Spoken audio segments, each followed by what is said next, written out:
When I first started doing these videos, I used to read quotes from things that I had written and explain it. And I haven't done that in years. And I thought, well, putting so many things up on the internet every day, one or two or three, it would be nice to explain the ones that I think are maybe the most important to explain or to understand.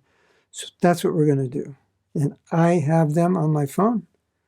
So we're going to read one per video, and then we'll discuss it.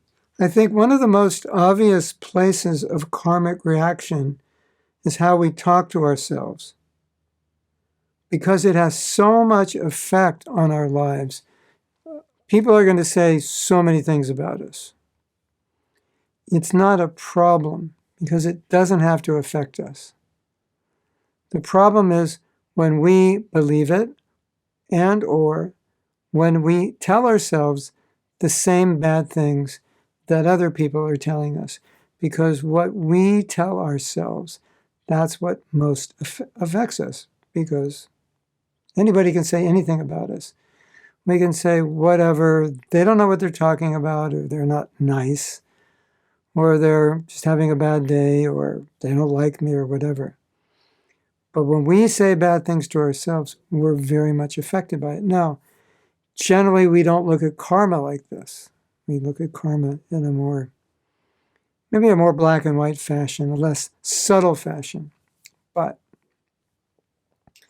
however we think is going to have a reaction on us, isn't it? Whatever we're feeling has a reaction on us. If we're feeling grateful, appreciative, it has a reaction biologically, neurologically, spiritually. If we're telling ourselves something wrong with you, you could never do anything right, we're handicapping ourselves. And some people have even said we are abusing ourselves.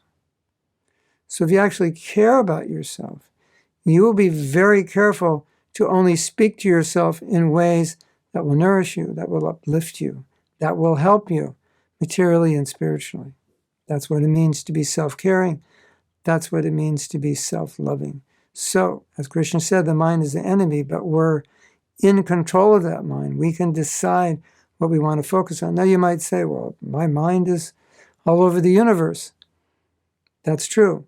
But you can decide of those thousands of thoughts you're having every hour, which ones you want to focus on. That you can do. So it's, our minds are conditioned. We think so many things. But where are you going to put your attention? On the bad things people say about you? Or are you going to put it on encouraging thoughts, uplifting thoughts, thoughts which are helpful, thoughts which will help you achieve what it is you're focused on achieving?